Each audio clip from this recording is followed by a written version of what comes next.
حضرت مولا علی شیر خدا نے فرمایا تھا قرآن پاک کبھی پرانا نہیں ہوگا، جب بھی پڑھو گے نیا مزہ ہی آئے گا، نیا سرور ہی آئے گا، نئی کیف۔ بڑے بڑے کٹر کافر قرآن پاک سنتے تھے نا۔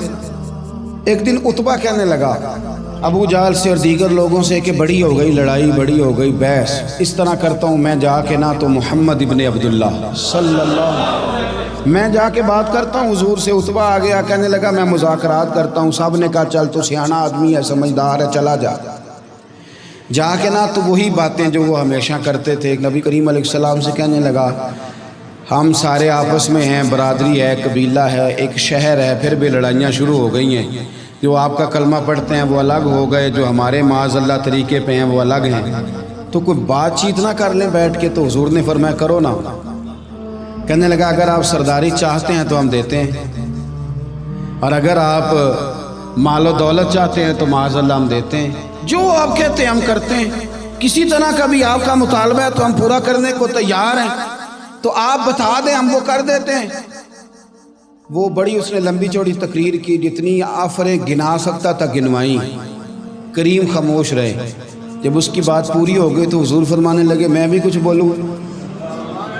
کہنے لگا بولیں۔ میرے نبی پاک نے قرآن پاک پڑھنا شروع کر دیا، چند آیتیں پڑھی، کھڑا تھا بیٹھ گیا، پھر اٹھ پڑا، کبھی ادھر جاتا ہے کبھی ادھر آتا ہے۔ حضور نے تلاوت ختم کی، کہا کوئی بات کرنی ہے؟ کہنے لگا نہیں مجھے اجازت دے دے۔ واپس گیا، جب گیا نا تو ابو جہل دور سے دیکھ کے کہنے لگا جو گیا تھا وہ تو عتبہ تھا، اور یہ جو آ رہا ہے یہ کوئی اور ہے، یہ کوئی اور ہے، یہ وہ نہیں ہے جو گیا تھا۔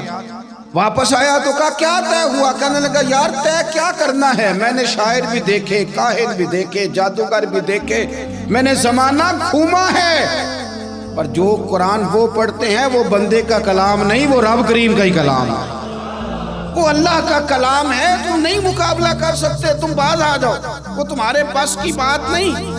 تیرے آگے ہیں یوں دبے لچے فصحا عرب کے بڑے بڑے، کوئی جان منہ میں زبان نہیں بلکہ جسم میں جان نہیں، اور کروں تیرے نام پہ جان فدا، نہ بس ایک جان دو جہاں فدا، میرا دو جہاں سے بھی نہیں جی بھرا، میں کروں کیا کروڑوں جہاں نہیں۔ طفیل بن عمر دوسی مکہ شریف آئے تجارت کے لیے، پہلے بھی آیا کرتے تھے، کہتے ہیں میں بہترین شاعر تھا، مکے آیا سامان بیچتا تھا، کچھ خرید کے لے جاتا تھا۔ ابو جہل مجھے کہنے لگا تو ہمارا دوست ہے، پرانا سجن ہے، تیرا آنا جانا ہے، اور تجھے یہاں اس شہر میں چونکہ تو ہمارا مہمان ہے تو ہر بات سے آگاہ کرنا ہمارا ذمہ داری ہے۔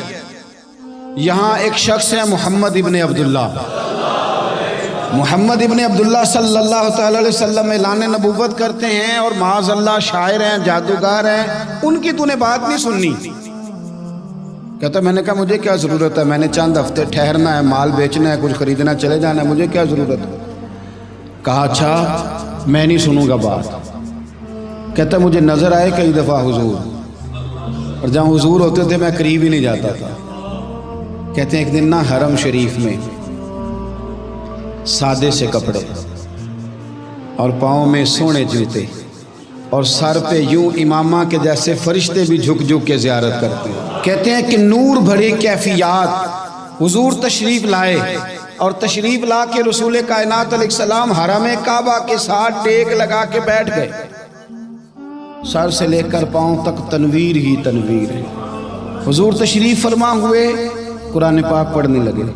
میں جب حضور کے قریب سے گزرتا تھا تو کانوں میں روئی دے کے گزرتا تھا، پر طفیل کہتے ہیں آج نا تھوڑی سی آواز میرے کانوں میں گئی، قرآن پڑھا محبوب نے۔ اور ویسے بھی کیا کمال ہوگا جب یاسین والے نبی خود یاسین پڑھتے ہوں، جب طٰہٰ والے نبی اپنی زبان سے طٰہٰ کی تلاوت کرتے، وَالضُّحَىٰ وَاللَّيْلِ إِذَا سَجَىٰ جن کے بارے میں آیا جب وہ تلاوت کرتے ہوں، الم نشرح لک صدرک جن کے سینے کی تعریف اللہ نے کی، جب وہ ان آیتوں کی تلاوت کرتے ہوں گے تو کیا شان ہوگی۔ جن کو رب کہے وَلَسَوْفَ يُؤْتِيكَ رَبُّكَ فَتَرْضَىٰ، حبیب تجھے اتنا دوں گا کہ تو راضی ہو جائے گا۔ تو جب حضور خود یہ آیتیں پڑھتے ہوں گے تو انداز کیا ہوتا ہوگا۔ کہتے ہیں وہ تھوڑی آیتیں سنی اور قربان جائیں میرا تو کوئی دل ہی بدل گیا۔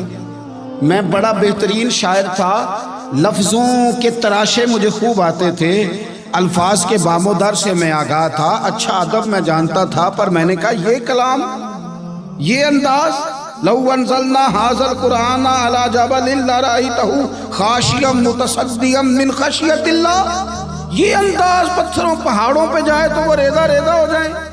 کہتے ہیں تھوڑا سا پڑا قریب لے اور پھر نظریں جھکائے ہوئے حضور اپنے گھر گئے، سرکار چلے تو میں پیچھے پیچھے، حضور گھر میں چلے گئے تو میں نے دروازے پہ دستک دی، باہر آئے، سلام لی، میں نے کہا محبوبہ وہ جو آپ پڑھ رہے تھے تھوڑا اور نہیں سنا دیتے، تھوڑا اور نہیں تلاوت کر دیتے؟